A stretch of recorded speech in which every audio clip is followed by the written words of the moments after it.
하나님의 말씀 골로새서 1장 27절 하나님이 그들로 하여금 이 비밀의 영광이 이방인 가운데 얼마나 풍성한지를 알게 하려 하심이라. 이 비밀은 너희 안에 계신 그리스도시니 곧 영광의 소망이니라. 아멘. 비밀이라고 하는 단어가 상당히 비밀스럽죠. 비밀이란 말이 뭘까요? 남들은 잘 모른다라고 하는 거예요. 또 비밀이란 말은 아는 사람만 아는 겁니다. 또 이 비밀은 모를 때는 굉장히 어려운데 알고 나면 엄청나게 쉬운 것을 비밀이다 그래요. 이 성경은 창세기부터 요한계시록까지가 비밀입니다. 이 세상이 알기에는 너무나 오묘한 것입니다. 하나님이 이 비밀의 말씀을 선지자들에게 기록하게 하시고 그리고 한 권의 성경으로 이렇게 모으게 하시고 그리고 이 비밀의 말씀인 이 성경을 지금까지 하나님의 비밀을 믿고 또 알고 따르는 사람들에게 맡겨서 이걸 또 전하게 했습니다. 성경을 어떤 사람은 자기가 다 안다 하는 사람들이 있더라고요. 굉장히 교만하고 위험한 사람들입니다. 이 성경은 인류 역사 전체, 특별히 성경은 계시의 책이기 때문에 하나님이 열어주지 않으면 절대로 알 수 없는 부분들이 있습니다. 사람들이 자기의 잣대를 가지고 성경을 마음대로 풀어나가는 사람들이 있습니다. 특별히 우리 주변에 이상한 집단들, 사이비 집단들, 이런 집단들은 자기 잣대를 가지고 성경을 풀어버리니까 또 안 풀리는 게 없죠. 그런데 그것이 성경이 말하는 진리를 진리대로 풀었느냐라고 했을 때는 그것은 아니다라고 말할 수 있습니다. 이 성경은 영원한 세계까지가 기록되어 있습니다. 그리고 지금 현재 우리가 살고 있는 이 시대에 대한 그 예언의 말씀들도 기록되어 있습니다. 앞으로 되어질 일들도 기록되어 있습니다. 그런데 앞으로 되어질 일들에 대해서는 누구도 함부로 말할 수가 없는 겁니다. 밝혀 드러난 것 외에는 이것이다라고 이야기하는 것은 상당히 위험한 것이죠. 그런데 이 성경의 예언적인 그 내용의 비밀은 이제 우리가 말 그대로 비밀이기 때문에 시대가 지나가면서 하나님의 때가 되어서 성령으로 풀어주시고 알게 하시면 우리는 그것을 믿으면 되는 겁니다. 그리고 그 보고 확인하면 되는 겁니다. 그 미래에 대한 부분에 대하여 특별히 큰 관심을 가지고 쫓아갈 필요는 없습니다. 중요한 건 현재거든요. 이 현재 가운데 지금 이 시대는 성경 기록되고 난 이후에 약 3,500년 정도가 지났습니다. 요한계시록이 기록되고 난 이후에 2000년 정도가 지났습니다. 그런데 2000년 전에 기록된 이 성경의 가장 핵심적인 비밀이 뭐냐? 성경은 예수 그리스도다라고 이야기합니다. 예수 그리스도에 대해서는 이 성경의 비밀이 완벽하게 풀어져 있고 증거되고 있고 또한 나타나 있습니다. 우리가 기독교라고 이야기를 하죠. 예수 그리스도를 믿는 사람들, 기독교인이라 그럽니다. 기독교란 말은 그리스도교라는 뜻을 가지고 있습니다. 성경 전체에 나타나 있는 이 비밀의 핵심이 예수 그리스도란 말은 성경 전체를 풀 때 예수 그리스도를 가지고 풀면 다 풀린다는 거예요. 또 다른 말로 하면 성경 전체가 말하는 게 예수 그리스도라는 이야기죠. 그럼 이 교회가 무엇을 전하는 곳이며 무엇을 믿는 것이며 무엇을 따르는 것이며 무엇을 위해 사는 것인가라고 하는 것에 대하여 말할 때에 예수 그리스도만 따른다는 거예요. 예수 그리스도만 믿는다는 거예요. 예수 그리스도만 닮는다는 겁니다. 그리스도 외에 다른 것들이 이 교회 가운데 들어와서 가르침이 되고 그리스도의 다른 것들이 교훈이 되고 그리스도의 다른 것들이 목적이 되면은 그것은 성경을 바로 믿는 사람들의 삶의 태도가 아닌 것입니다. 이 성경을 통해서 볼 때에 우리가 이 비밀은 너희 안에 계신 그리스도니 곧 영광의 소망이다라고 말씀하고 있습니다. 여러분과 저는 진리의 말씀을 통해서 예수 그리스도가 우리의 주 되신 나의 구원자 되심을 믿고 고백하는 사람들입니다. 또 내가 예수 그리스도의 십자가의 피 흘림으로 말미암아 죄 사함을 개인적으로 경험한 사람들이 이 자리에 앉아 있습니다. 저희들이 복음을 전하는 이 일들을 끊임없이 해야 되는 이유는 이 비밀을 세상은 알지 못하고 많은 사람들은 알지 못하기 때문에 그 알지 못하는 사람들에게 이 비밀을 알려주고 전해주는 것과 같습니다. 예수님이 이 세상에 오셨을 때에 요한복음 1장에 보시면 참 빛 곧 세상에 와서 각 사람에게 비치는 빛이 있었나니 이렇게 기록하고 있습니다. 예수님이 오시기 전에는 이 세상은 빛이 없었습니다. 죄만 가득했습니다. 그런데 예수님이 죄를 없이 하려고 이 세상에 구원자로 오신 예수님이 이 세상에 오셨을 때 비로소 빛이 비춰진 겁니다. 그런데 그 빛을 각 사람에게 비춰서 그 빛을 받아들인 사람에게는 이 비밀인 그리스도가 그 안에 들어가는 것이고 그 비밀인 그리스도로 말미암아 어두움에서 벗어나서 빛 가운데 거하며 죄에서 벗어나서 어렵다함을 잊고 영원한 심판에서 벗어나서 구원받아 천국 가는 그러한 약속을 받습니다. 요한복음 5장 24절에 진실로 진실로 너희에게 이르노니 내 말을 듣고 나 보내신 이를 믿는 자는 영생을 얻었고 심판에 이르지 아니하나니 사망에서 생명으로 옮겼다라고 하는 것이 비밀 되신 그리스도가 그 안에 들어왔을 때 빛이 들어왔을 때의 어둠이 물러가는 것처럼 비밀 되신 그리스도가 들어왔을 때 믿어졌을 때에 그 비밀을 믿어진 사람에게 주어지는 하나님의 약속이 어둠에서 빛으로 사망에서 생명으로 심판에서 구원으로 지옥에서 천국으로 바뀌어지는 그 비밀 하나를 예수 그리스도라는 비밀 하나를 믿은 그 하나에 받아들이고 영접한 그 하나의 이유만으로 운명이 바뀌고 삶의 목적이 바뀌며 그 사람의 가치가 바뀌어지는 겁니다. 사람들이 예수 믿으면 복 받는다라고 그렇게 이야기합니다. 저도 참 어릴 때도 많이 들었습니다. 그런데 예수 믿으며 받는 복이 뭐냐는 겁니다. 예수 그리스도 성경의 비밀, 인류 역사의 비밀, 하나님의 비밀되는 그 예수 그리스도가 내 안에 영접되어져서 들어와서 내 안에 이루어졌을 때에 주시는 하나님의 복이 예수 믿으면 받는 복인데 그 복이 어떤 복일까요? 돈 좀 더 버는 걸까요? 조금 더 오래 사는 거? 병 낫는 거? 출세하는 거?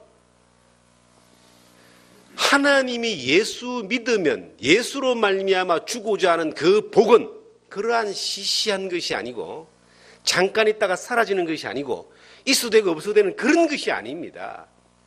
하나님이 주기를 원하시는 그 복은 하나님이 비밀 대신 그 예수 그리스도로 말미암아 주어지는 그 복은 에베소서 1장 3절에 나오는 것처럼 하늘에 속한 모든 신령한 복입니다. 예수님이 어느 날 제자들을 데리고 다니시면서 물어봅니다. 야, 사람들이 나를 누구라고 하더냐? 더러는 선지자라고 하고 더러는 엘리야라고도 하고 그렇게 한다 그래요. 그래서 예수님이 제자들에게 물어보는 거예요. 야, 그러면 너희는 나를 누구라고 하느냐? 그때 다들 머뭇거리고 있는데 이 베드로라고 하는 사람이 담대하게 말합니다. 주는 그리스도시요 살아계신 하나님의 아들이시니다. 주는 그리스도시고 살아계신 하나님의 아들이다라고 하는 이것이 이게 비밀의 답이라고 하는 거예요. 세상의 많은 유대인들이 하나님을 믿고 엘리야를 기다리고 메시아를 기다렸던 수많은 유대인들이 야, 나를 누구로 하느냐 물어보니까 정확한 답을 말하지 못한 겁니다. 주는 그리스도시고 살아계신 하나님의 아들이다라고 하는 그 답을 아무도 못했어요. 그런데 베드로가 정답을 이야기하는 거예요. 성경에서 말하는 비밀의 정답이 예수 그리스도가 주님이십니다. 예수님이 하나님의 아들이십니다. 예수님이 구원자이십니다. 그랬을 때 예수님이 뭐라고 말씀하시느냐면은, 자, 이를 잡으시고 우리가 마태복음 16장을 가보시면은 예수님이 그 베드로에게 이렇게 말합니다. 16절을 보시면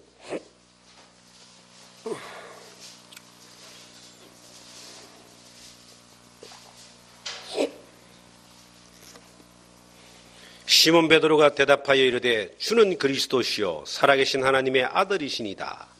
예수께서 대답하여 이르시되 바요나 시몬아 네가 뭐가 있다? 복이 있도다. 이를 네게 알게 하니는 혈육이 아니요 하늘에 계신 내 아버지시니라. 이 베드로에게 네가 복이 있다. 예수 그리스도가 살아계신 하나님의 아들이시고 주님이시라는 사실을 깨달은 비밀을 알고 있는 네가 복이 있다는 겁니다. 그리고 이것을 알게 하는 것은 네가 아니고 하늘에 계신 내 아버지다. 여기서 우리는 하나의 비밀이 있습니다. 우리가 예수 그리스도의 복음을 전할 때에 이 복음을 비밀이라 그러는데, 이 비밀을 받아들이는 사람들, 믿어지는 사람들, 이 사람들은 내가 결정해서 믿는 것이 아니라 어떤 면에서는 하나님이 믿게 하시는 능력을 주시는 거예요. 이걸 이제 성령으로 아니하고는 아무도 예수를 주시라 할 수 없다라고 하는 고린도전서 12장 3절의 말씀과 연결이 됩니다. 이것을 알았던 바울 사도는 복음을 전할 때에 내가 말씀을 복음을 전하는 것이 아니라 성령의 능력으로 전한다라고 그렇게 고린도전서 2장 2절 3절에 고백하고 있습니다. 우리가 이 교회가 이 땅에 존재하는 날 동안 해야 되는 일은 이 비밀을 알지 못하는 수없이 많은 사람들에게 예수 그리스도가 주 되시고 살아계신 하나님의 아들 되시고 우리의 구원자 되심을 전하는 일을 우리가 합니다.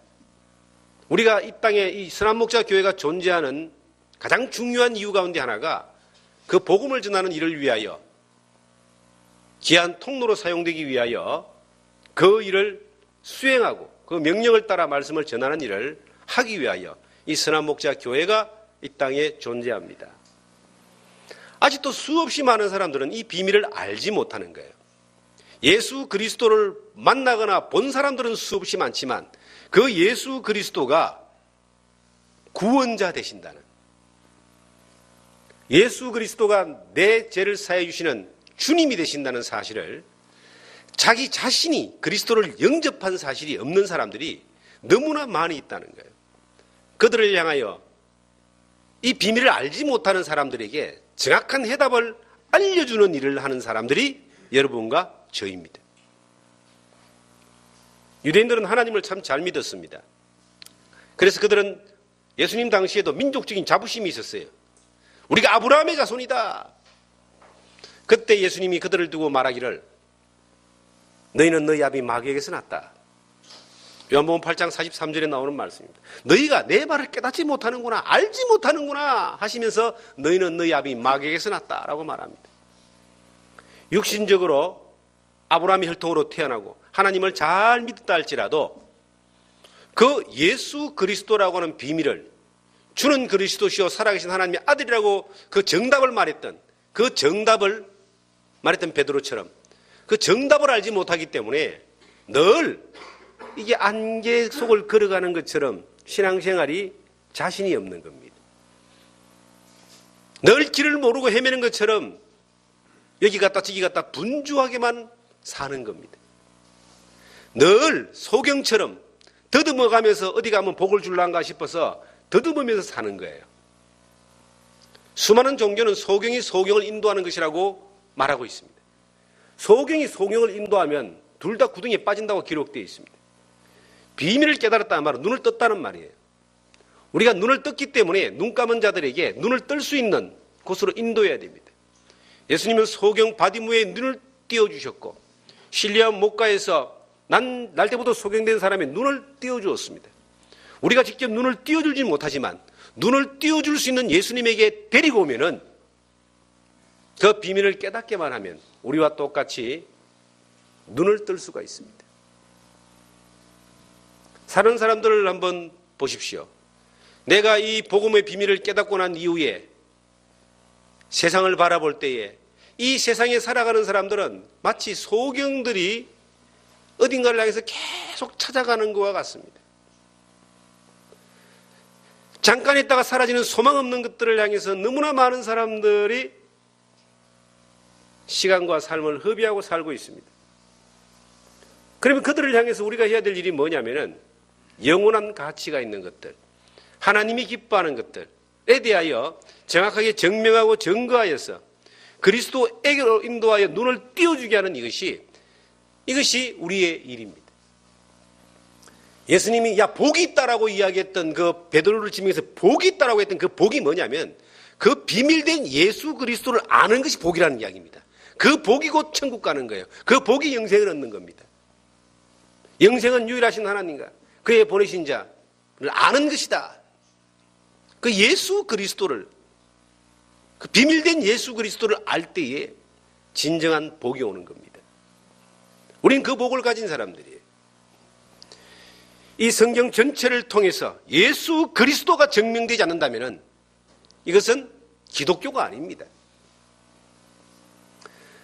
유대교도 성경을 가지고 말하고 있습니다. 그런데 유대인들이 왜 그들이 하나님 앞에 영생을 얻지 못하느냐. 그 이유를 성경은 로마서 10장 2절에 말하고 있습니다. 여기를 자꾸 한번 찾겠습니다. 로마서 10장 2절을 보시면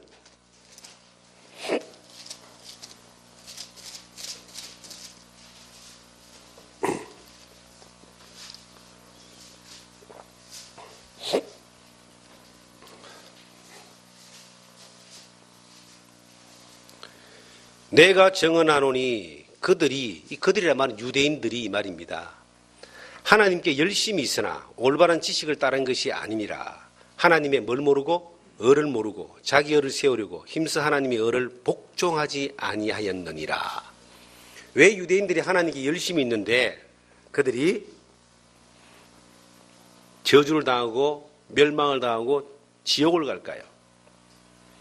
하나님께는 열심히 있었지만 지식을 쫓은 것이 아니다. 이 지식이라는 말은 성경의 진리를 쫓은 것이 아니다는 거예요.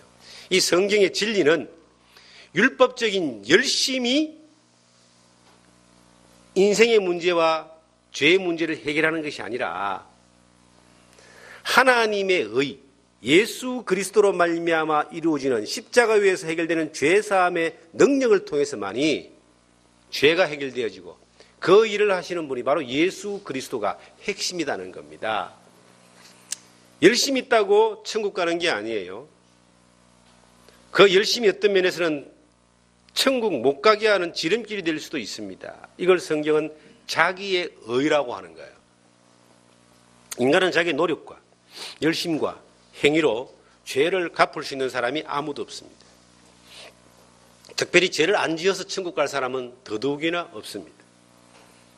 특별히 이스라엘 민족들이 율법의 행위로 말미암아 죄를 가려보려고 노력하는데 아무리 율법을 지켜도 율법은 죄를 깨닫게 하는 것이고 심판 아래 있게 하는 것입니다. 율법을 지키려고 노력은 해도 율법을 통해서 죄가 해결되지 않습니다. 의로워지지 않습니다. 성경에 그렇게 선언하고 있어요. 그래서 열심히 있는데 하나님의 지식을 그들이 알지 못했기 때문에 하나님의 요구, 하나님의 뜻을 알지 못했기 때문에 그 열심은 도리어 자기들을 망치는 것이다. 그러면 자기의 은은 뭐고 하나님의 은은 뭐냐는 겁니다. 자기의 은은 자기가 노력해서 무화과 나무 옷으로 옷을 입는 것 같이 자기가 죄를 해결하려고 하는 모든 행동을 자기여라 그럽니다. 이 자기여는 하나님 앞에 가면 전부 다 자랑할 거예요. 야, 내가 이만큼 했으니까 왔다라고 자랑할 거예요. 그런데 성경은 구원받는 것은요, 100% 완전한 죄인이 100% 하나님의 의, 하나님의 방법을 통해서만이 하나님의 방법인 예수 그리스도의 십자가의 그 피 흘림의 능력을 통해서만이 죄가 용서받기 때문에 천국 가서 자랑하는 사람이 아무도 없다는 거예요. 이것을 성경은 선물이라고 이야기합니다. 구원은 선물이에요. 이 세상에 예수 믿고 구원받은 최초의 복음을 고백했던 베드로부터 시작해가지고 마지막 천국 가는 사람까지 그 모든 사람이 100% 동일한 것이 있습니다. 그 100% 동일한 것은 자기의가 아무것도 없다는 거예요. 100% 예수 그리스도, 이 성경에 비밀된 예수 그리스도의 피 흘림의 은혜를 통해서만이 죄사함 받고 구원받은 사람만이 천국 간다는 겁니다. 그래서 성경은 에베소서 2장 9절에 보시면 천국 가서는 자랑할 사람이 아무도 없다. 근데 사람의 속성에는 뭐가 있는지 아세요? 자기가 뭔가 열심히 해서 어떤 대가를 지불하려고 하는 마음이 있습니다. 내가 뭔가 하려고 하는 마음이 있습니다. 우리나라 사람들은 특히 정성을 들여야 복을 받는다는 그 유교적인 이 자기의, 아담으로부터 유전된 그 자기의가 깊이 유전되어 있기 때문에 자꾸 뭘 해야지 되는 줄 알아요. 여러분, 천국 가기 위해서는 내가 할 게 아무것도 없어요. 다 누구 하는 거다고? 비밀 대신 누구? 예수 그리스도가 해주신 것을 믿는 겁니다. 천국 가고 난 뒤에는 할 게 또 있어요. 천국 가는 믿음을 가진 사람들은 해야 될 일이 있습니다. 그것은 그 주님이 나에게 말씀하시는 가르침을 따라서 배워가고 순종하는 거예요. 그런데 그건 천국 가는 문제하고는 아무런 상관이 없습니다. 어떤 면에서는 우리 사랑하는 성도 여러분, 여러분들이 구원받고 난 뒤에, 예수 믿고 난 뒤에도 뭔가 열심히 하면 하나님이 복을 주실 거라고 생각하는데 그게 어떤 면은 착각입니다. 하나님이 여러분들이 열심히 하길 원하는 게 아니고 하나님이 여러분들을 잘 인도하는 대로 따라오길 원하는 거예요. 따라가면 됩니다. 주님을 따라가면 돼요. 신앙생활은 예수님으로 말미암아 구원받았죠. 그리고 예수님을 따라가는 거예요. 그리고 신앙생활은 예수님을 닮아가는 겁니다. 닮아가는 게 어떤 면에서는 목표입니다. 예수님을 닮다 보면은 예수님처럼 기도하게 되고, 예수님을 따라가다 보면 예수님처럼 전도하게 되고, 예수님을 따라가다 보면, 닮다 보면은 예수님처럼 하나님의 영광을 위해서 살아가는 것들이 우리 몸에 서서히 배어지는 겁니다. 자기가 뭔가를 해서 하나님 앞에 간다면 그것은 은혜가 아니고, 하나님의 은혜가 아니고 자기가 한 것에 대한 대가를 받는 겁니다. 천국은 그런 사람은 한 사람도 못 들어가요. 우리는 아무 일도 하지 않았습니다. 완전한 죄인이었습니다. 로마서 4장 4절 이하에 나오는 것처럼 일한 것이 없이 하나님께 은혜를 받는, 하나님께 복을 받는 우리들이 어떤 복을 받는 것이냐?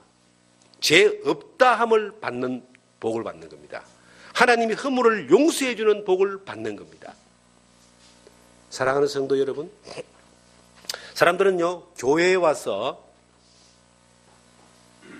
뭔가 자기의 마음을 위로받고 뭔가 좀 이렇게 기쁨을 누리고 지식적인 것을 채워가고 좀 이렇게 즐겁고 아니면 뭔가 새로운 걸 배워가고 이런 곳이면 교회가 좋겠다고 생각하는 사람들이 많습니다. 그래서 한때 지금부터 40, 50년 전에 미국에서부터 그 유명한 로버트 슐러 박사, 지금 현재 또 유명한 사람들 많이 나옵니다. 미국의 메가처치라고 하는 대형 교회들이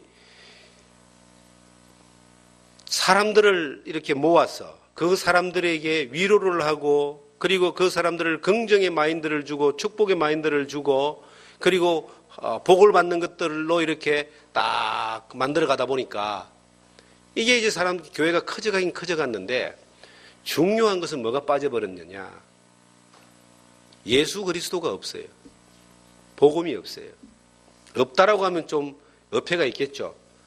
예수님을 이야기하지만 그들의 관심사는 영혼 구원과 죄 사함 받는 것과 천국 가는 것이 아니라 이 땅에서 살고, 이 땅에서 부자 되고, 이 땅에서 번영하고, 이 땅에서 복 받는 것들로 전부 다 방향이 바뀌어져 버린 거예요. 근데 그게 얼마짜리냐? 그게 진정한 문제를 해결하지 못합니다. 최대의 교회였던 로버트 슐러 박사의 수정교회라고 하는 대형교회가 지금은 요즘 말하면 망했습니다. 그리고 그 교회는 가톨릭에 팔렸습니다. 우리가 하나의 교훈을 가져야 되는 것이 뭐냐면은 영국이라는 나라가 복음을 전하고 이 예수 그리스도, 주는 그리스도시요 살아계신 하나님의 아들이시다는 이 예수 그리스도의 복음을 전했던 그때는 대영제국, 이 나라는요 지금 해가 지지 않는 나라라고 했습니다. 그런데 그들이 말씀을 버리고 복음을 버렸습니다.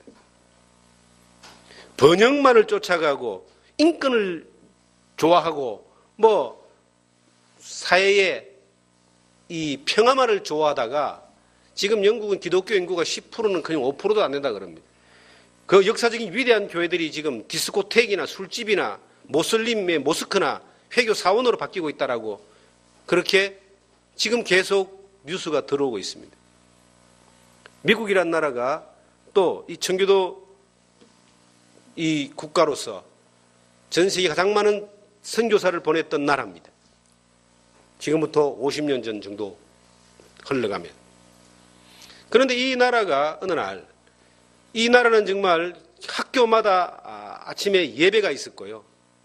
그리고 채플이 있었고, 그리고 이 복음의 가치를 가지고 복음을 전했던 그러한 나라였는데 어느 시대인가 기독교 교육이 인권이라는 이유 때문에 없어졌습니다. 채플이라는 예배가 없어졌습니다. 케네디 대통령부터 그랬다라고 들었습니다. 그 이후에 이 국가적으로 복음을 성경은 그대로 가지고 있는데 예수 그리스도가 전부인 복음의 가치가 뒤로 가고 인권이라는 평화라고 하는 가치가 들어오게 되면서 지금 이 미국은 동성애를 인정하는 것뿐만 아니라 온갖 제약들이 판을 치고 있는 것입니다. 미국의 몰락이 그렇게 오는 겁니다. 복음을 버렸을 때 몰락이 오는 겁니다. 우리 교회는 어떨까요? 우리가 이 전하는 이 메시지가 예수 그리스도가 전부라고 하는 이 메시지가 변하면 저는 이 교회는 더 이상 존재할 가치가 없다라고 보는 사람입니다. 성경에서 지금 다른 교회에서 다른 이제 이 미국이나 유럽에서는요 지옥을 전하지 않습니다. 우리나라도 지금 이제 인권법이라고 하는 것이 지금 들어오잖아요. 인권법이 들어와 가지고 미션 스쿨에서도 예배를 하고 체포를 하고 이런 것을 하면은 불법이라고 이야기합니다. 그리고 다른 어떤 이단이나 사이비들을 비난하면은 또 법에 걸려가지고 재판받게 되어 있습니다. 이렇게 흘러가는 이 시대에서 이 성경이 말하는 복음, 복음은요 예수 그리스도에 관하여 말하는 게 전부입니다. 로마서 1장을 한번 보시면요. 로마서 1장 2절을 보시면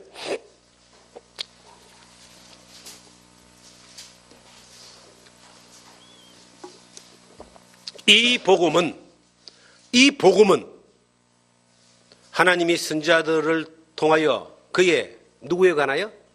아들에 관하여 성경에 미리 약속하신 것이라. 이 복음은 예수 그리스도가 전부입니다. 예수 그리스도에는 복음이 없어요. 천하 인간에게 구원받을 만한 길이 없습니다. 이 성경은 비밀이 예수 그리스도입니다. 예수 그리스도 외에는 전하면 안 되는 거예요. 창세기부터 요한계시록까지를 통해서 예수 그리스도를 찾아내지 못하고 예수 그리스도의 복음이 전거되지 않으면 그것은 복음이 아닙니다. 우리는 이 성경을 통해서 어둠 가운데 있는 사람들에게 하나님의 살아계심을 전합니다. 인간의 죄가 무엇인가를 전가합니다. 죄로 말미암아 오는 심판과 지옥을 전가합니다. 그리고 죄와 심판과 지옥에서 구원받을 수 있는 유일한 길은 예수 그리스도라는 것을 전가합니다. 그리고 영원한 하나님의 나라의 소망에 대해 전가합니다. 이게 전부입니다. 성경에. 이것을 벗어나서 교회에 좋은 이야기 들으러 오고 돈 버는 이야기 들으러 오고 도덕적인 이야기를 들으러 옵니까? 그건 교회 아니라도 천지에 있습니다. 그런 이야기는 어디 가나 들을 수 있어요. 교회는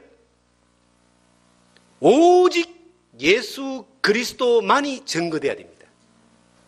창세기부터 요한계시록을 다 펼쳐서 어디를 가지고 하나님의 말씀을 증거해도 무엇으로 결론이 나느냐면 예수 그리스도의 복음으로 결론이 나는 겁니다.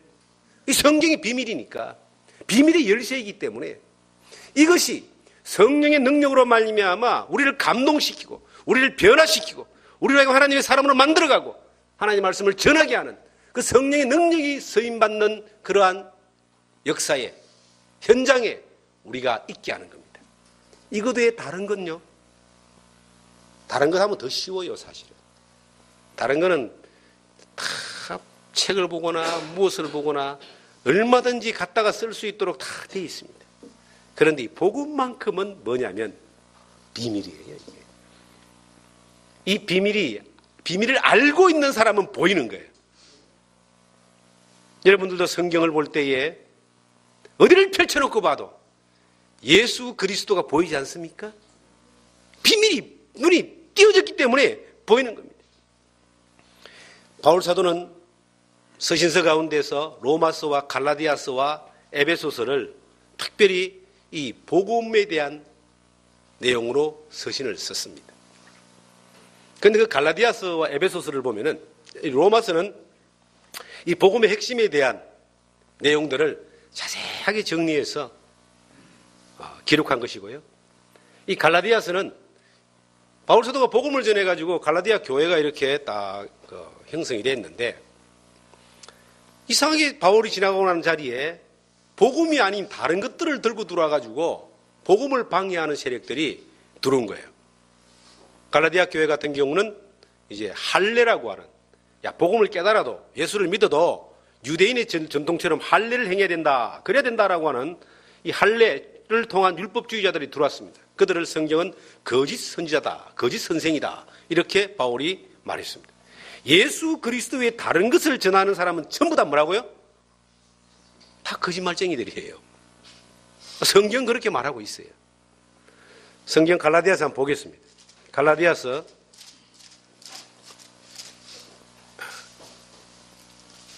갈라디아서를 보시면은 6절부터 1장 봅니다. 그리스도의 은혜로 너희를 부르신 이를 이같이 속기 떠나 다른 복음을 따르는 것을 내가 이상히 여기노라. 다른 복음은 없나니 다만 어떤 사람들이 너희를 교란하여 그리스도의 복음을 변하게 하려 함이라. 그러나 우리가 혹 하늘로부터 온 천사라도 우리가 너희에게 전한 복음 외에 다른 복음을 전하면 뭘 받는다? 저주를 받을지어다. 우리가 전에 말하였거니와 내가 지금 다시 말하노니 만일 누구든지 너희가 받은 것 외에 다른 복음을 전하면 저주를 받을지어다. 이제 내가 사람을 좋게 하랴 하나님께 좋게 하라. 사람들에게 기쁨을 구하랴. 내가 지금까지 사람들의 기쁨을 구하였으면 그리스도의 종이 아니니라. 이 다른 복음이 뭘까요? 예수 외에 다른 것까지 오는 걸 다 다른 복음이라는 거예요. 예수 그리스도만이 구원자이고 예수 그리스도만이 우리의 주님이시고 예수 그리스도의 말씀만이 우리가 따라가야 할 길이고 예수 그리스도만이 우리가 닮아가야 될 대상이라는 그 외에는 다 다른 복음입니다. 우리 주변에 지금 많은 사이비들이 많잖아요. 예수가 아닌 다른 것들이 메시아라 그러고 구원자라 그러고 그렇게 말합니다. 또 이런 게 있습니다. 혼합주의. 예수가 구원자이긴 한데 그것만 가지고 안 돼. 할례도 지켜야 돼. 율법도 지켜야 돼. 이것도 해야 돼. 이것도 다 다른 복음이에요. 예수 그리스도 외에 다른 게 뭐가 있습니까? 저희가 복음을 전하는데요. 제가 이 복음을, 십자가의 복음을 전하고 살은 지가 꽤 긴 시간 되는데 사람을 변화시키고 죄에서 자유케 하고 사람을 하나님 앞에 영생의 소망을 가지게 하는 데는 딱 하나밖에 필요 없어요. 예수 그리스도의 십자가 외에는 없습니다. 그거 외에는 사람을 살릴 수가 없어요. 그래서 바울 사도가 그리스도의 십자가 외에는 나는 다른 것을 알지 아니하기로 작정했다. 우리에게 그런 믿음이 있는 거야. 뭔가 다른 것 가져와가지고 십자가의 복음으로 안 되니까 다른 것 가져와서 뭘 하려고 하는 거예요. 교육을 가지고 오고 문화를 가지고 오고 놀이를 가지고 오고 돈을 가지고 오고 사업을 가지고 오고 연예인을 가지고 오고 그렇게 해서 사람을 이렇게 모아가지고 예수 그리스도의 복음은 온데간데 없고 사람만 덕실거리는, 우리가 사람을 좋게 하랴 하나님을 좋게 하랴. 내가 사람을 좋게 했으면 하나님의 종이 아니다. 하나님의 종은 딱 한 가지만 하면 됩니다. 뭐만 전하면 된다? 십자가. 하나님의 종은 하나님이 시킨 것만 하면 되는 거예요. 이것저것 다 하려고 할 필요 없어요. 하나님이 시킨 것만 하면 나머지는 하나님이 해주시는 거예요. 사람이 할 수 없는 그것을, 로마서 10장에 그래 나옵니다. 사람이 할 수 없는 그것을 하나님은 하시나니. 사람이 할 수 없는 게 뭡니까? 인간을 구원하는 일은 사람이 절대 못해요. 그건 누가 해주셨어요? 하나님이 해주셨잖아요. 누구를 통해서? 예수 그리스도를 통해서. 그럼 우리는 뭘 하는 사람들이냐? 사람이 할 수 없는 거 이거 안 하고 하나님이 하시는 것만 하면 돼요. 하나님이 하시는 거는 뭐만 하면 되죠? 예수 그리스도만 바로 전하면 돼.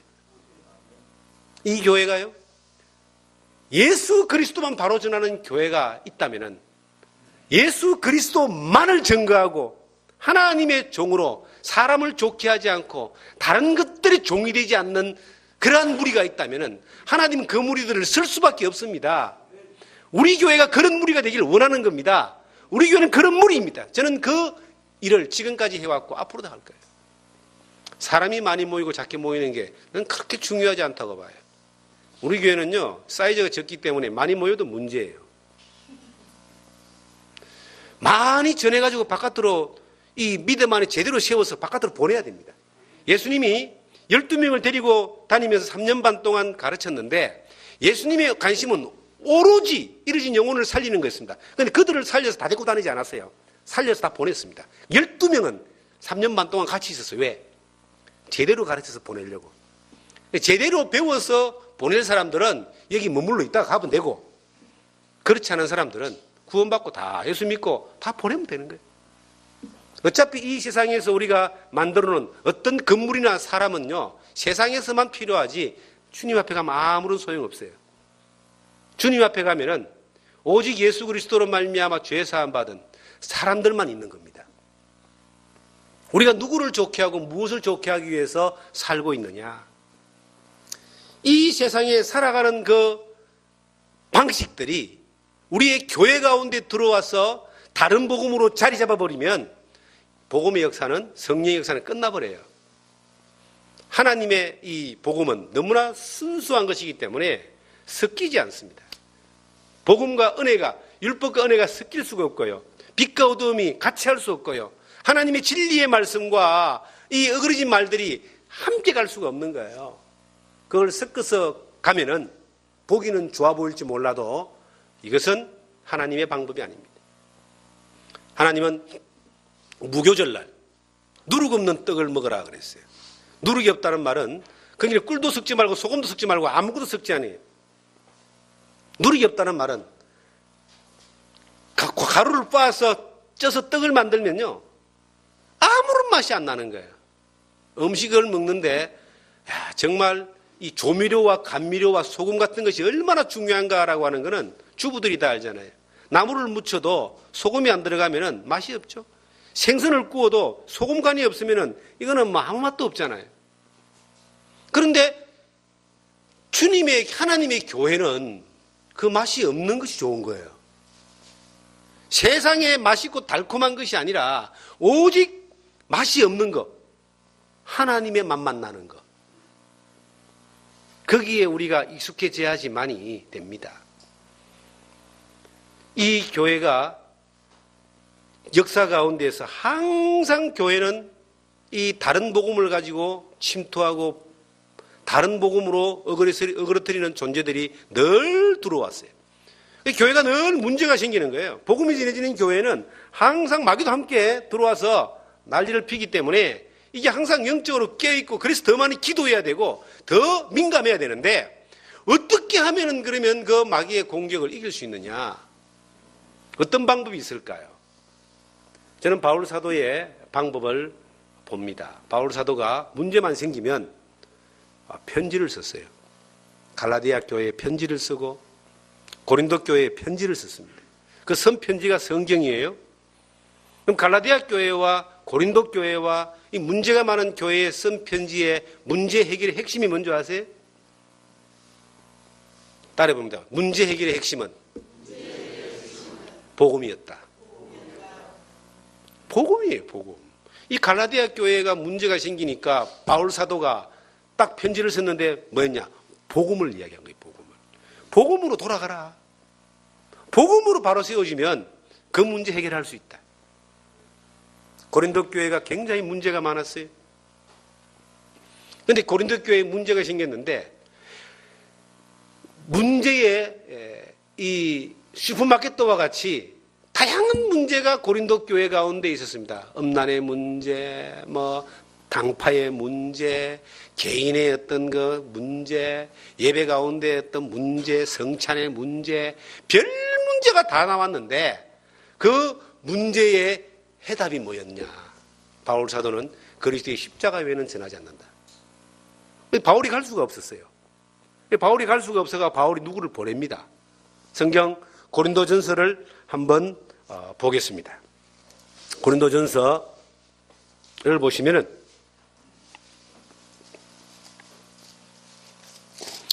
고린도전서 4장을 보면요. 4장의 16절을 보겠습니다. 그러므로 내가 너희에게 권하노니 너희는 나를 본받는 자가 되라. 17절입니다. 이로 말미암아 내가 주 안에서 내 사랑하고 신실한 아들 디모데를 너희에게 보내었으니 그가 너희로 하여금 그리스도 예수 안에서 나의 행사 곧 내가 각처 각 교회에게 가르친 것을 뭐하게 한다?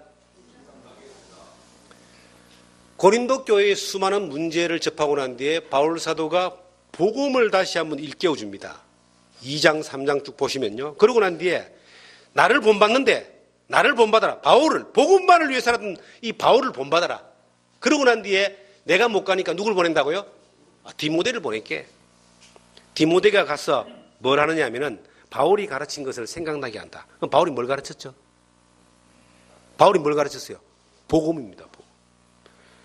문제의 해결은 복음이었다. 지금 저 영국 교회, 미국 교회의 문제의 핵심이 뭔지 아세요? 복음이 없다는 거예요. 복음을 버린 거예요. 성경을 버리고 복음을 버리는 그 순간 마귀는 활개를 쳐서 지금 영국이 저지경이 된 겁니다. 유럽이 저지경이 된 겁니다. 미국이 지금 저지경이 되고 있습니다. 다른 거 말할 것 없이 우리 주변에 여러분들이 살았던, 여러분들이 보고 있는 많은 교회들을 봐보십시오. 수많은 문제들이 있습니다. 지금 대한민국 기독교가 인구가 1,000만 명이 넘다 보니까, 기독교인 인구가 1,000만 명이 넘고 5만 6만 교회가 되다 보니까 사회적으로 상당히 영향력도 많이 미칩니다. 기독교가 참 큰일하죠. 사회봉사단체, 그 다음에 이 선교단체, 그 다음에 구제단체, NGO단체, 기독교가 굉장히 많습니다. 그런데 그 가운데서 문제도 또 굉장히 많죠. 우리 주변에도 많은 소문들을 듣잖아요. 모든 문제의 핵심이 뭔지 아세요? 인간이 잘못되고 욕심이 많고 돈을 좋아하고 목사가 뭔 짓을 하고. 근데 핵심이 그게 아니에요. 핵심은 복음을 버렸기 때문입니다. 복음이 변질되면 다 변질되는 거예요. 복음의 변질입니다. 우리가 하나님 앞에 꾸준히 쓰임받는 모습으로 살기를 원하고 이 복음의 역사에 쓰임받기를 원한다면 복음만이, 오직 예수, 오직 복음, 십자가만을 자랑한다는 것이 구호의 외침이 아니라 우리의 삶이 되어야 되는 거예요. 그렇게 되어야지만이 이 교회를 하나님이 쓰시고 우리를 쓰시는 겁니다. 그거 외에 다른 것 꾸며가지고 건물을 크게 지으면 사람들이 많이 옵니까? 사람 많이 오면 뭐합니까? 유명한 연예인이 자기 교회에 나오면요, 그걸 자랑합니다. 연예인 쳐다보러 오는 게 그게 복음입니까? 어떤 문화센터를 만들어 놔놓고 문화적인 걸 많이 합니다. 그게 사람을 끌어모으는 것은 유익이 되지만 그들에게 복음으로 변화시키지 못한다면 그걸로 끝나는 겁니다. 교회의 변질, 즉 시대 가운데서 이스라엘 민족이 하나님 앞에 욕을 얻어먹고 저주를 받은 이유가 예수 그리스도를 제대로 알지 못했기 때문에, 예수 그리스도를 십자가에 못 박혀 죽여버렸기 때문에 그들이 민족적으로 저주를 받고 로마의 타이투스에서 멸망을 당하고 전 세계에 흩어져서 2000년 동안 나라 없는 민족으로 살다가 고생했던 것들을 우리가 볼 수 있지 않습니까? 예수를 버린 것 때문에 그것이 민족적으로 그런 결과가 온 겁니다. 복음을 버린 거예요. 지금 우리 주변을 한번 봐보세요. 여러분과 제가 자칫 잘못하면 이 복음을 버릴 수가 있어요. 복음 비슷한 게 너무나 많기 때문입니다. 복음 안에 제대로 세워져 있지 않고 하나님 말씀 앞에 제대로 세워져 있지 않는 사람은요, 다른 것이 들어오면은 혹 넘어가 버리는 거예요. 어린아이들은 유괴를 잘 당하잖아요. 사탕 하나 줄게 하면 따라가 버리고. 그래서 요즘은 어린애 때부터 유치원에 가고 어린이집 가면은 그 가르치잖아요. 예, 낯선 사람 따라가지 마라. 뭐 준다 하면은 예? 그 넘어가지 마라.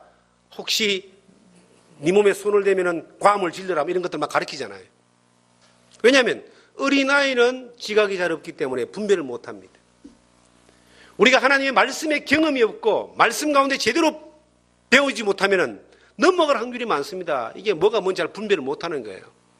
그런데 말씀 가운데에서 제대로 세워졌다는 사람들도 교묘하게 들어오는 다른 교훈과 다른 가르침에 넘어가 버리면 뭔 일이 벌어지는가? 자유를 잃어버립니다.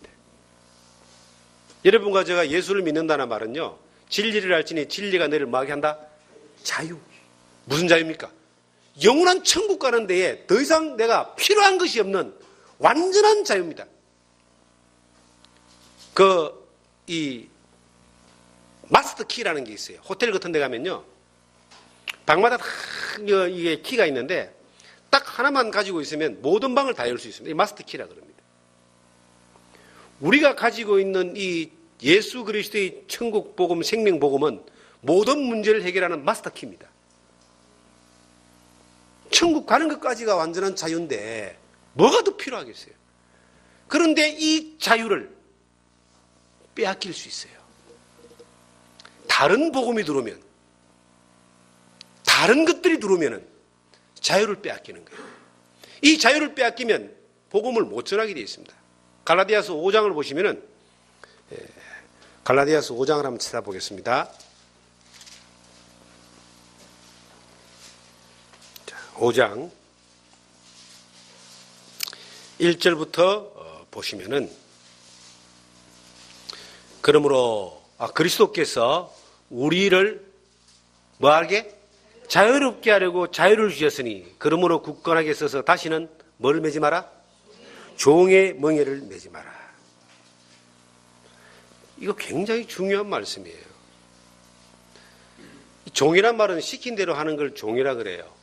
내가 예수를 알기 전에는 마귀가 시킨 대로 했어요. 죄가 시키는 대로 했어요. 예수를 믿고 난 이후에는 죄에서 완전한 자유함을 얻었습니다. 영생을 얻었습니다. 그런데 또다시 누구의 종이 되면은 시킨 대로 해야 됩니다. 이 갈라디아서를 빌려서 보면은 율법주의가 들어온 거예요. 율법주의가 들어온 걸 받아들이면 뭐가 되죠? 율법이 시킨 대로 해야 되는 거예요. 율법은 시킨 대로 하면은 자유를 잃어버려요. 속박을 당해요. 굴욕을 당해요.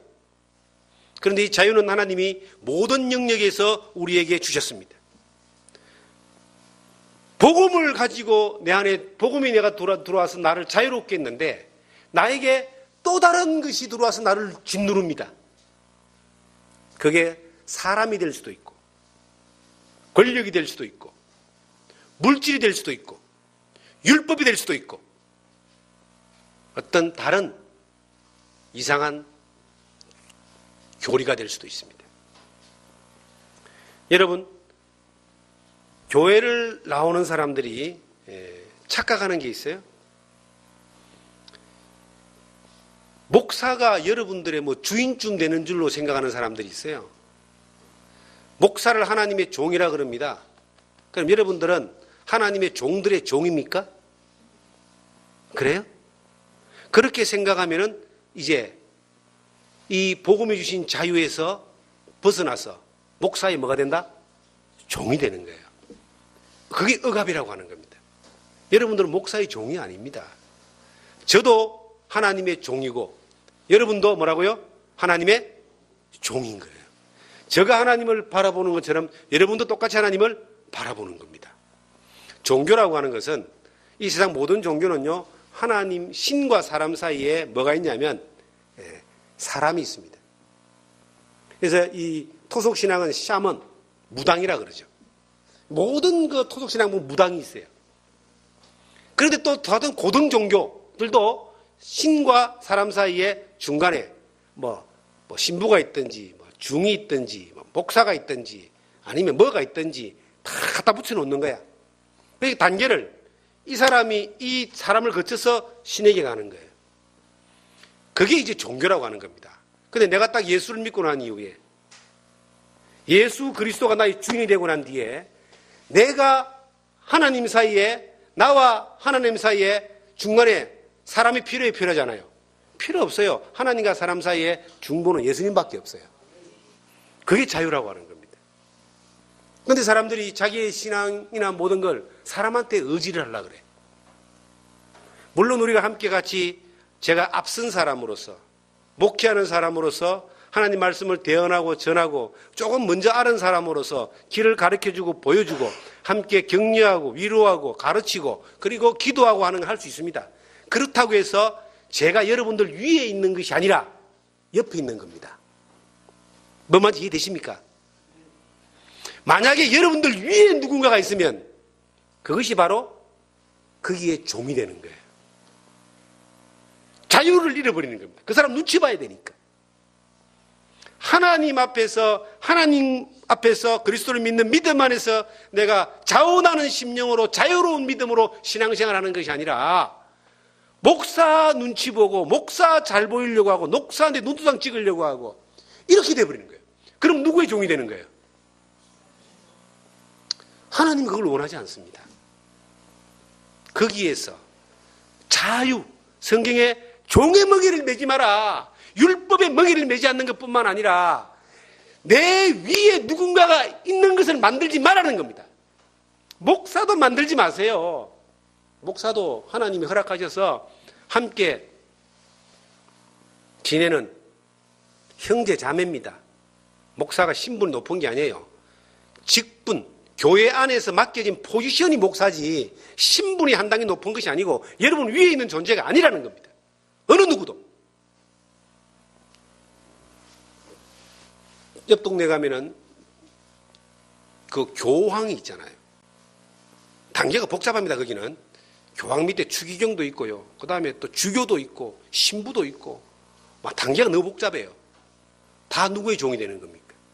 저 치악산 동네 가면은 또 뭐 큰 서도 있고 작은 서도 있고 단계가 복잡해요. 그러나 이 성경의 진리는 그 단계가 하나도 필요 없는 거예요. 하나님과 나 사이에 누구만 있으면 된다? 예수 그리스도. 그게 그리스도로 말미암아 자유함을 입은 사람들의 자유입니다. 그런데 누군가를 만들어놔. 이 모든 사이비 종교들이 다 하나님과 사람 사이에 중간에 누군가가 하나 있는 거예요. 그러니까 이 예수를 믿는 사람들도 내가 스스로 그렇게 만들면 안 된다는 거예요. 여러분을 인도한 사람이 여러분들 위에 있는 사람입니까? 아닙니다. 인도한 사람도 위에 있는 사람이 아니라 옆에 있는 사람이에요. 수직적인 부분은 하나님과 나 사이 예수님밖에 없어요. 예수님 이름으로만 기도하면 돼. 모두가 옆에 있습니다. 수평입니다. 수평인데 이제 조금 앞에 가는 사람이 있는 거예요. 위에 있는 사람이 아니라 뭐? 좀 앞에 가는 사람. 앞에 가는 사람을 이제 목회자 혹은 뭐 선생, 인도자 그렇게 말하는 거예요. 여러분 자유를 속박당하지 마십시오. 예수 그리스도가 참으로 나의 주님이시고 그리스도의 복음으로 말미암아 내가 하나님 안에서 세워져 있는 사람이라면 내 자유를 속박하지 마십시오. 어떤 돈 있는 사람이 이 초대교회 당시에도 이게 물질과 권력으로 계급을 나누었던 그러한 적이 있었는 것 같아요. 초대교회 당시에 보면. 그런데 베드로가 말했습니다. 너희나 우리나 동일한 은혜로 구원받았다라고 사도행전 15장에 그렇게 말하는 내용이 나오고요. 그런데 이제 야고보서에 보면은 물질이 많은 사람이 교회에서도 윗계급으로 올라가는 그러한 경우들이 있었어요. 그런데 그리스도 안에서 자유는 여러분 신분이 똑같아요.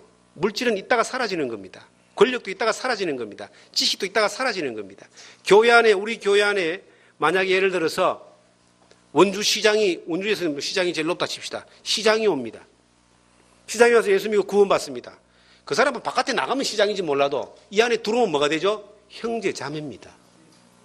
그의 권력이 교회의 권력이 아니라는 이야기입니다. 돈 많은 사람이 부자가 재벌이 예수 믿고 만약에 교회에 들어옵니다. 바깥에서는 재벌이고 뭐 자기 회사에서는 권력을 휘두를 수 있지만 교회 안에서는 한 사람의 뭐에 불과하다? 형제에 불과하고 자매에 불과한 거예요. 그렇게 되는 것이 우리가 그리스도 안에서 복음으로 자유를 입은 사람들의 자세입니다. 그런데 우리가 어떻게 그럽니까? 조그마한 교회예요. 제가 옛날에 그렇게 생각했어요. 이 좋은 복음을 전하는데 돈 많은 사람 하나 와가지고 그냥 막 구원받아서 돈 팍팍 떼고 그냥 전 세계 복음 전하면 좋겠다는 생각을 한 적이 있겠어요, 없겠어요, 제가? 네. 아유, 잘 아시네. 좋겠다 그랬는데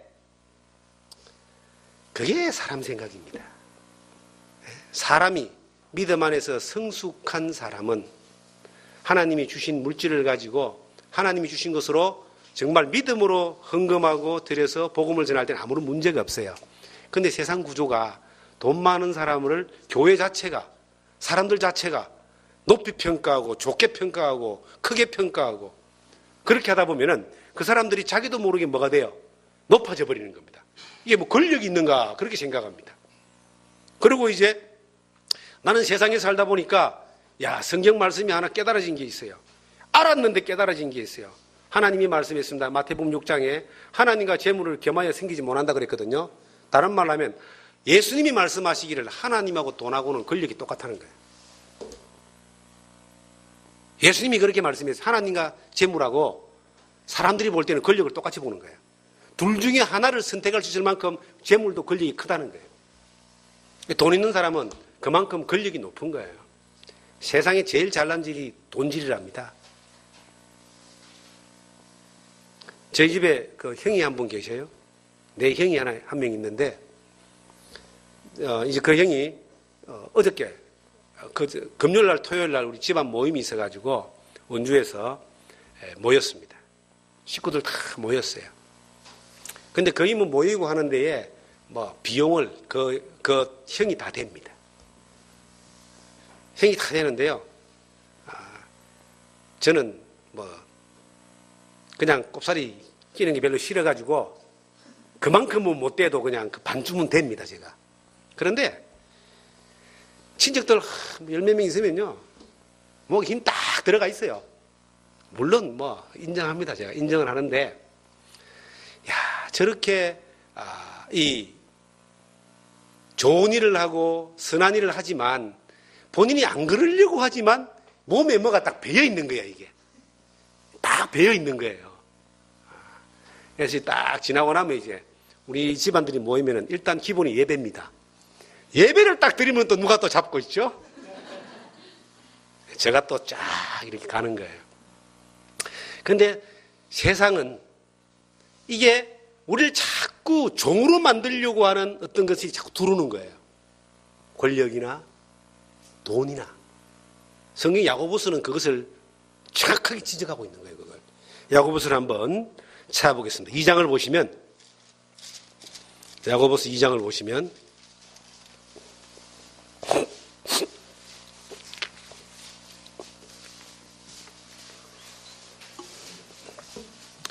1절에 보겠습니다. 내 형제들아, 영광의 주 곧 우리 주 예수 그리스도에 대한 믿음을 너희가 가졌으니, 같이 읽습니다. 사람을 차별하여 대하지 마라. 이게 상당히 중요한 말입니다. 교회 안에서는 모든 사람이 똑같아. 교회가요, 사람의 외형적인 입고 있는 권력이나 그 다음에 직업이나 물질이 교회 안에서도 그 사람을 평가하는 것이 되면 이건 차별하는 거예요. 그럼 그것은 뭐냐면 세상의 기준에 종이 됐다는 겁니다. 그러면 안 돼요. 저희 교회는 직분을 세울 때에 사회적인, 외형적인 것들을 기준으로 세우지 않습니다. 믿음의 기준이 절대적입니다. 예를 들어서 원주시장을 자꾸 해서 미안한데, 교회도 안 올 원주시장을 자꾸 얘기해서 미안한데, 원주시장이 들어와도 예수 믿고 구원받으면 초신자로 교육을 받아야 되는 거예요. 농사 짓는 분이 믿음 안에서 훈련되어져서 성숙하면은 그분이 집사가 되고 장로가 되는 겁니다. 그것이 교회입니다. 그런데 제가 잠깐 지정신이 아닐 때 세상적인 기준을 가지고 세상적인 것들을 가지고 맞추고 가려고 돈 있고 권력 있고 힘 있는 사람들을 세웠던 적이 있습니다. 그것이 얼마나 비싼 대가를 지불하는가. 제가 비싼 대가를 지불했어요. 차별이 없다는 것. 그 사람이 가지고 있는 외형적인 것들을 가지고 우리가 기준을 삼는 것들이 이 교회 안에 들어와 버리면 그것이 바로 뭐가 됩니까? 거기에 뭐가 된다? 종이 되는 거예요. 종이란 말은 자유롭지 못한 겁니다. 거기에 매이는 것이 되는 겁니다. 성경의 밑에 2장 6절에 보시면 이런 말씀이 있어요. 너희는 도리어 가난한 자를 뭐한다? 없인 여겼도다. 부자는 너희를 억압하며 법정으로 끌고 가지 아니하느냐. 여기 보니까요. 부자는 너희를 뭐한다고요? 억압하는 것이 뭐냐입니까? 내가 이만큼 했으니까 나를 대접하라. 이게 억압입니다. 내가 이만큼 했으니까 내 말 들으라. 이게 억압이에요. 부자의 종이 되는 거예요. 여러분과 제가 있는 이 교회는 그런 일이 없을 줄 믿습니다. 없어야 됩니다.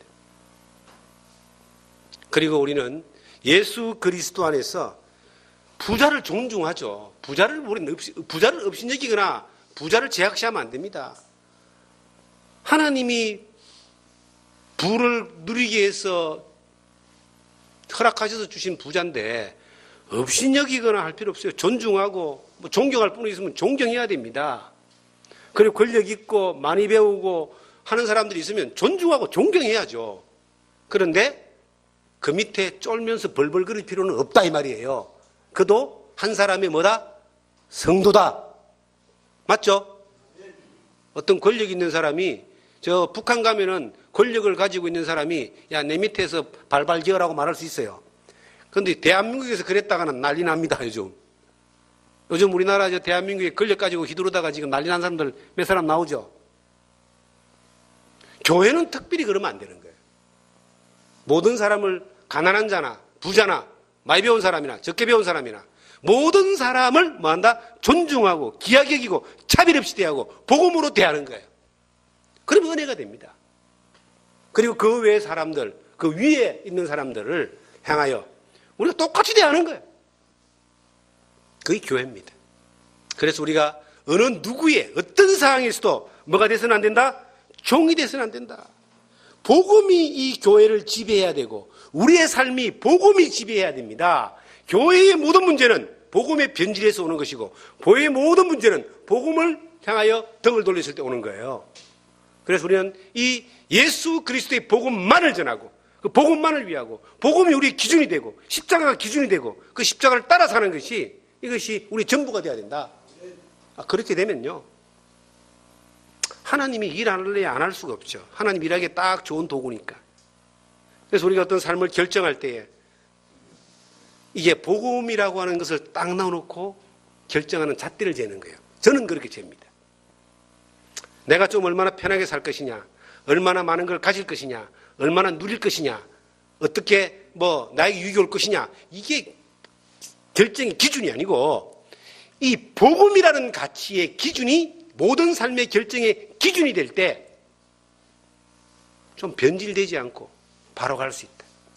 주님 안에 열심히 믿음 안에 살다가 어느 날 사람들이 이상해져 있는 거 보면요. 그게 원인이 뭔지 아세요? 그게 복음이 변질되니까 원인이 오는 거예요. 다른 게 아니에요. 근본 원인은 그겁니다. 다른 거는 나타나는 현상에 불과한 거예요. 그래서 우리가 우리 주 예수 그리스도의 십자가만을 자랑하고 이 복음만을 자랑하며 이 복음의 비밀을 또 다른 사람들에게 전하는 그 일들에 귀하게 쓰임받는 그런 여러분과 제가 되기를 주님의 이름으로 부탁드립니다.